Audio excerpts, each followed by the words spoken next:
today we have a great pleasure to have with us Témoris Grecko, who is investigative journalist and filmmaker from Mexico. Thank you for joining us. Thank you so much, Maria. It's a pleasure you to be here with you. Several books. The most recent is Killing the Story, journalists risking their lives to uncover the truth in Mexico. And you also directed several documentaries. I watched No se mata la verdad, The Truth Should Not Be Killed. I highly recommend to watch your work because really you give an impressive insight into Mexico. You are a war journalist. You have been kidnapped in Syria, you traveled all around the world, and eventually you decided to go back to your country, Mexico. Why? Well, no, it wasn't properly a decision I made. Actually, it just happened. I came to Mexico in 2014, just when I heard, on the day I traveled, I heard that a journalist we fought a lot for his release, was killed by ISIS, by Islamic State, and was killed in a terrible show, on video. It was the first of such killings on video.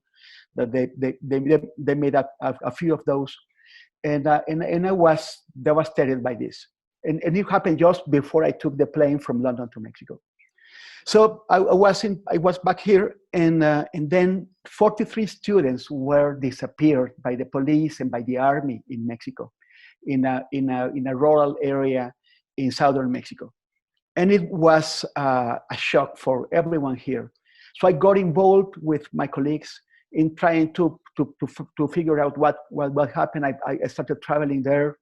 It was hard for me because I had spent so long, so much time away from Mexico, and I was back, and I realized that I didn't know a lot of things of my country.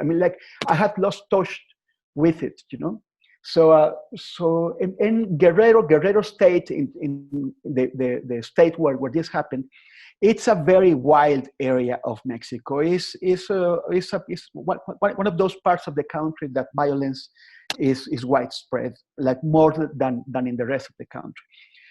But it's also fascinating. It has a lot of culture. So it was important to me to get back, to connect again with my country at the same time that I was investigating this. And this kept me here, like when I realized I was already for a year here, and then we started doing this documentary on this same case, on the 43 missing students, and the relationship with the army, how the army was involved in disappearing these students, but during that time, one journalist, Moises Sanchez, a very humble journalist, nobody knew anything about him, when he was also disappeared. And we went into protesting, demanding the police to act quickly and find him before they kill him. It didn't, they found him dismembered, dead by the side of the road. It was a horrible killing. So I went to his hometown, and I met his son and his wife, and I got involved with the situation there. So that became my new project. After the students disappeared, figuring out about my Mexican colleagues and what was happening here became the center of my work. And it was shocking because in 2017. According to Reporters Without Borders, 12 journalists were killed in Syria. But tied with Syria was Mexico with also 12 journalists. Mexico is one of the 5 countries in the world with the highest figures. Every year we appear on that honor list, along with Iraq, along with Somalia, along with Syria. Or Libya, every year we are one of the top countries where most journalists are killed. And what you show in your book, in your documentary, is an army of courageous journalists from very rural areas, from small villages, spending their money to tell the truth. I think that you did an excellent job, and Thank you so really much. you are a witness for these people that disappear. Why in Mexico journalists disappear? Well, that is exactly the problem. I mean, that Mexico is not supposed to be a country at war as Syria is, as Iraq is. Mexico has institutions, a functioning government, and a functioning government that says that they are in favor of freedom of speech. They're going to protect journalists, but still they are killing journalists at the same rate as they do in Syria. So why? What's the problem here? It's I mean, on one hand, you can see a general state of impunity, like you can get away with murder here, and with the next one, and with the next one, and that's on the one hand. But on the other hand, is that while they are keeping us distracted with an official discourse on that we are at war with narco trafficking. Of course, narco traffic is a very, very important and relevant problem that is killing a lot of people. But it's not the only problem. And the organizations that are doing narco trafficking, the criminal, maybe they keep narco trafficking as one of their side businesses. They are mostly into the exploitation of natural resources, of labor, of cheap labor. They are in accordance with transnational companies that operate in this country. Mining companies, for instance, for instance, or companies that are doing like the transportation of fuel and exploitation of fuel. These armed groups serve to them as protection and as a cover for what they do. And they also collaborate with politicians, because yeah, of course, everyone is in this. Yes. The idea that there is an enemy called narco makes the people think that, okay, it's the narcos against us, and us is the politicians, the entrepreneurs, the international companies. We are on the same side, and in fact, we are not on the same side. These politicians, these entrepreneurs, these transnational companies are on the side of the narco. They are the same. They do business.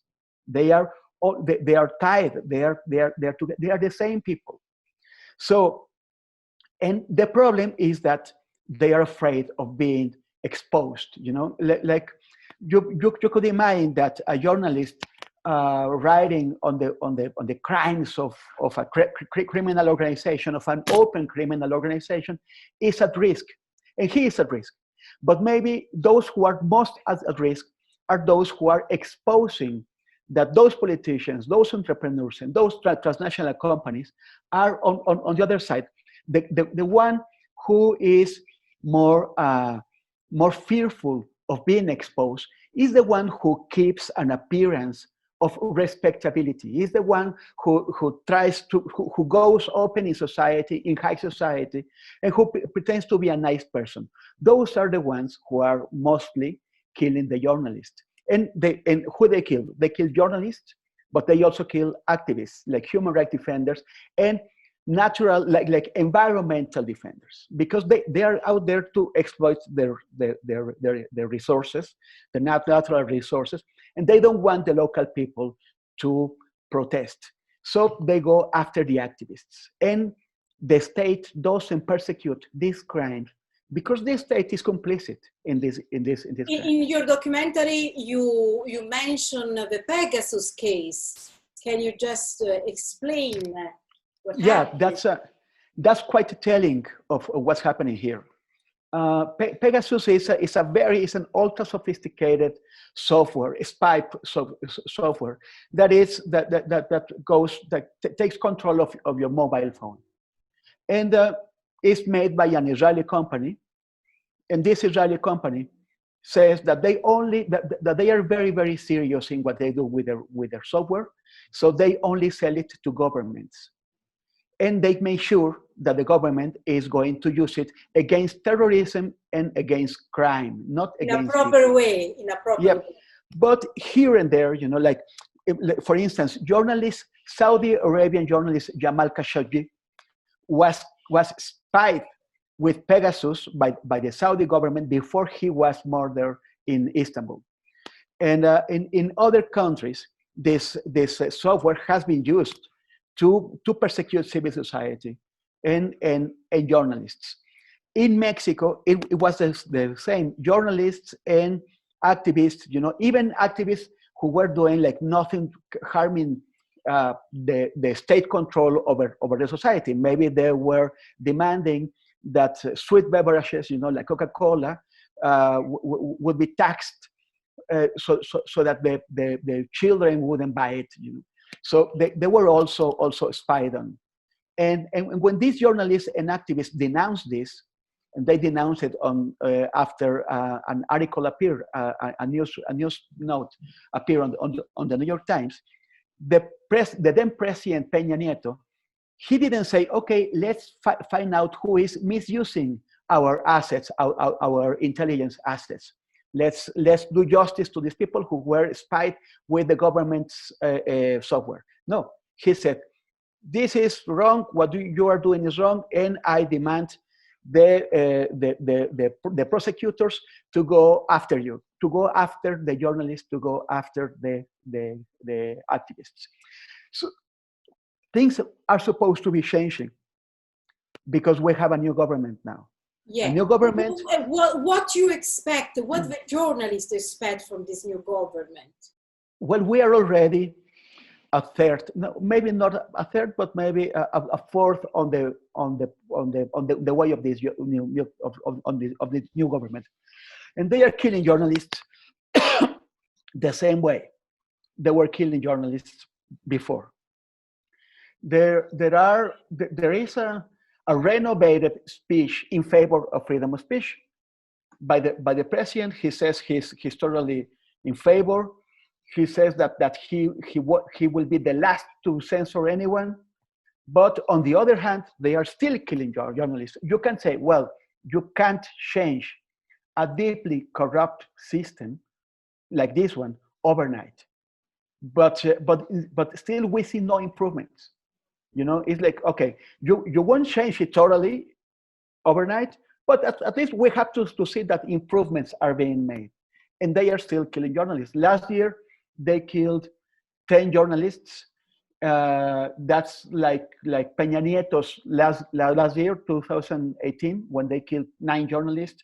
In 2018, they killed 12. So it's more or less the same. And still, there are threats against journalists. They are still. There is still like many journalists can't speak, like as you saw in the documentary, in the state of Tamaulipas, which is bordering Texas in the U.S. There is a zone of silence where crime controls what the media can say or they can say, and the deal is very simple: is lead or silver. Lead is like either you take the money, the silver, or you get the lead, the bullets. Either you help them or you are killed. And that's still the situation there, that this didn't change yet. Do you think that Mexico can try a kind of restorative justice as Colombia did?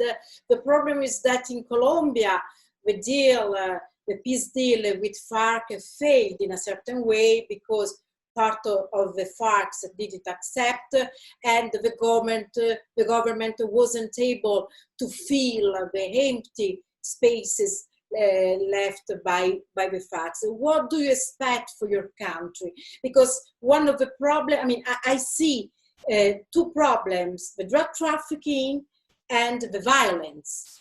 You have spikes of violence that are really massive to compare to other parts of the world, even to Brazil.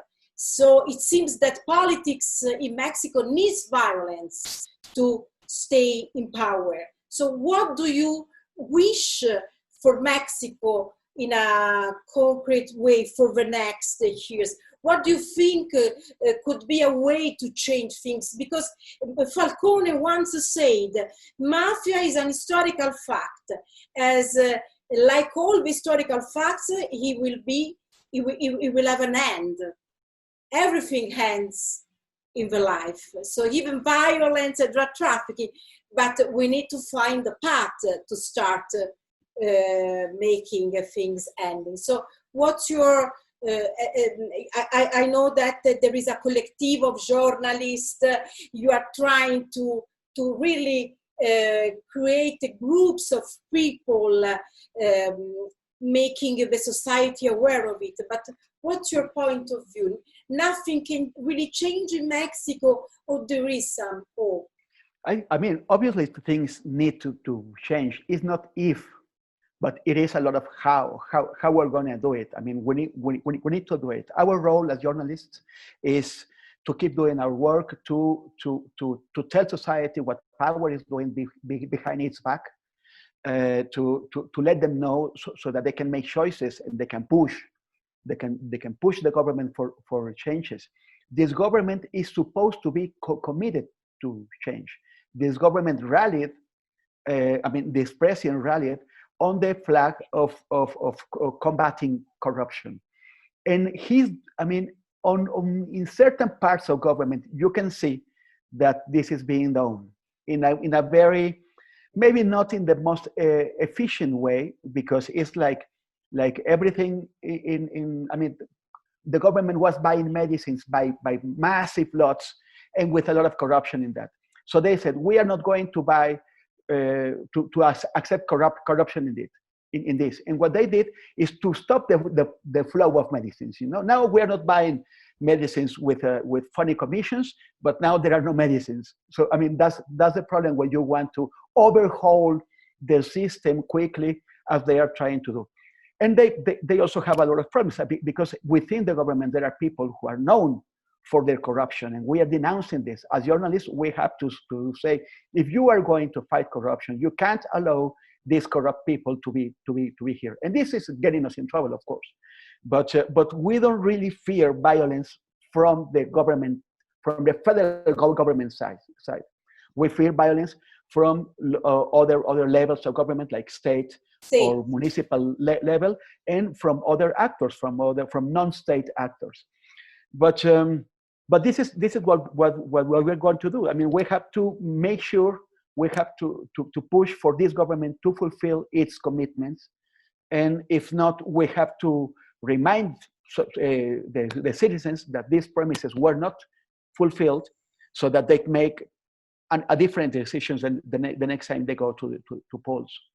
The last question: do you think that fentanyl is making things worse in Mexico, or it was just like before with heroin, with poppy crops? We haven't understood yet completely the mechanisms of fentanyl. We were used to a very stable system where marijuana and heroin were the main products for trafficking, but now it's fentanyl, and fentanyl is coming from other, it's not coming from Colombia. It's not coming from the mountains of southern Mexico. It's coming from the east, from Asia. It's coming to ports, and these ports are under control of criminal organizations. The president has just commanded the army to take control of the ports, but we don't really trust the army. They have failed before, so they. Is it Sedena, no? Sedena. Yeah, Sedena is the National Defense Ministry, yeah. And so they are supposed to be in charge now. It remains to be seen how effective they are, and if they are really willing to stop it. But then how this is processed in Mexico is not clear. There are other hands there, other entities working in this. There is also an economic crisis for the poppy flower producers. The poppy flower is heroin is made out of the poppy flower, and they are just poor people. They are just peasants, very extremely poor peasants, who now they need to find another source of income. Otherwise, they will migrate to the U.S. And so it's it's really complicated, but still, this is important. Now, fentanyl affects only parts of the country, like the parts of the western coast of Mexico, the Pacific coast of Mexico, because the ports are there, and the raw materials are coming from the east, and the routes to the U.S. And this is again when I insist, narco trafficking is not the main problem in Mexico. It's one of the problems, but it's not the problem of Mexico, because other parts of the country, they won't ever see any fentanyl because they are not on the way. They are like in the east of the country, the south of the country is out of the way. There is nothing regarding fentanyl here, but still there is a lot of violence because they are trying to take over the land, so that transnational companies and big Mexican companies as well can take control of it and exploit its natural resources without the agreement of the people who live in those lands. So that's another big source of violence. What we need to do if we are going to stop violence in Mexico, first is making sure that if you murder someone, you won't get away with it. You know, is the first thing. So this needs an overhaul of police and of the judicial system, the judges, everyone. Judges are all the time releasing criminals. And many times because these judges are being paid. Other times because they can't process a criminal if the proper legal procedures haven't been fulfilled. And this means that the police is not fulfilling, the police is sabotaging the processes. So when this comes to the hands of the judge, he says, I don't have the basic elements to keep this man in prison, he's going out. So that's another thing. And we have to make big companies, Mexican and foreign, to understand that this is not their playing field anymore, as it has been for so many decades. That they now have to abide to the law, and they have to cooperate with the law, and they have to be part of the solution. Otherwise, they have to stop doing business, and their CEOs, as elegant they can be, as high society they can be, they have to go to jail. That's correct. Thank you so much. Odebrecht did a lot here. Odebrecht, yeah. But Odebrecht, people process people like in Brazil, they like presidents in Brazil, in Panama, in Peru, and other like high-ranking officers in all over the continent, and nothing was happening here. Nothing was happening in Mexico until there was a new president. Because they are protected. They are protected. Because otherwise they would have had to process them themselves. You know, like President Peña Nieto would have to have put President Peña Nieto in jail. Yeah. Thank you so much for your contribution. Really. Thank you so much.